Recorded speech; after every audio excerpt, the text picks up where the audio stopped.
नमस्कार मंडळी. तर आज आपण बनवणार आहोत पायनॅपल कँडीज.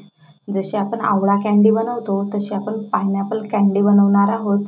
पण हे पायनॅपल कँडी जशी आपण बाजारातून आणतो अगदी तशीच तयार होणार आहे. तर मी स्टेप बाय स्टेप तुमच्यासोबत पूर्ण व्हिडिओ शेअर केलेला आहे. तर व्हिडिओला स्किप न करता व्हिडिओ पूर्ण नक्की बघा. अगदी जशा बाजारात मिळतात तशाच आपल्या घरी कँडीज तयार होणार आहे. तर मी इथे थोडा कच्चा असा पायनॅपल घेतलेला आहे. अगदीच पिकलेला घ्यायचा नाही. त्याला असं जाडसर आकारात आपल्याला कापून घ्यायचे आहे त्याच्या फोडी. आणि इथे मी 1 ते 1.5 वाटी साखर घेतलेली आहे. साखरेचं प्रमाण तुम्ही कमी जास्त करू शकता, कारण आपल्याला फक्त पाक हवा आहे ज्याच्यात त्या आपल्याला फोडी घालून थोड्याशा बुडतील अशा शिजवून घ्यायच्या आहे. तर मी इथे अगदीच थोडंसं पाणी घातलेलं आहे, आणि कारण आपल्याला अगदीच म्हणजे एकदम घट्ट असा पाक तयार झालेला हवा त्यासाठी. तरी ते व्यवस्थित हलवत मी याचा लो मिडियम फ्लेमवर छान असा पाक तयार करून घेणार आहे. साखर पूर्ण विरघळली की त्यानंतरच आपल्याला यात त्या फोडी घालायच्या आहे. त्याआधी घालू नका, नाहीतर आपली साखर व्यवस्थित विरघळणार नाही.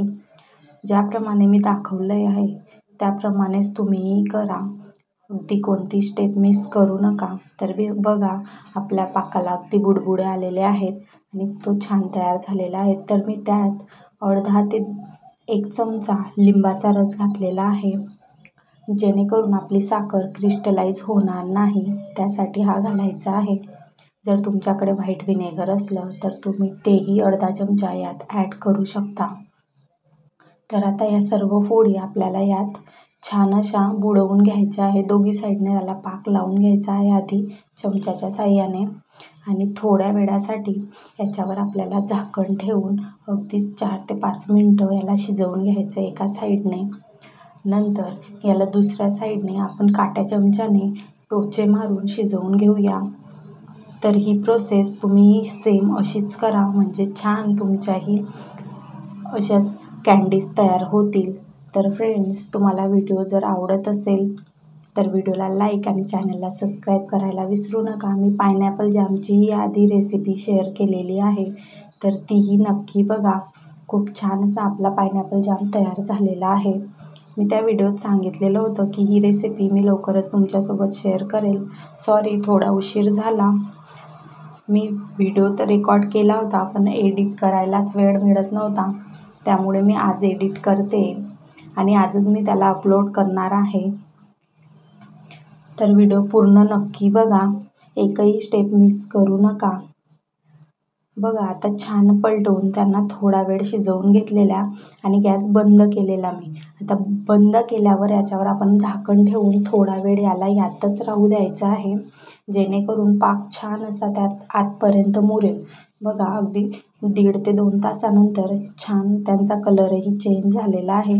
तर काट्या चमच्याच्या साहाय्याने मी त्यांना काढून घेते आणि एका चाळणीवर ठेवते.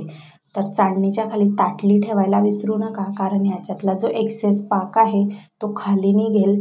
आणि त्यानंतर आपल्याला याला एक कोटिंग द्यायचे आहे. तर कोटिंग देताना पावडर शुगर आणि त्यात मी थोडंसं कॉर्नफ्लॉवर ॲड केलेलं होतं, त्याचे आपल्याला याला कोटिंग द्यायचे आहे. म्हणजे छान या आपल्याला अशा चिपचिप्या होणार नाही, छान वरतून कडक आणि आतमध्ये एकदम छान अशा असतील.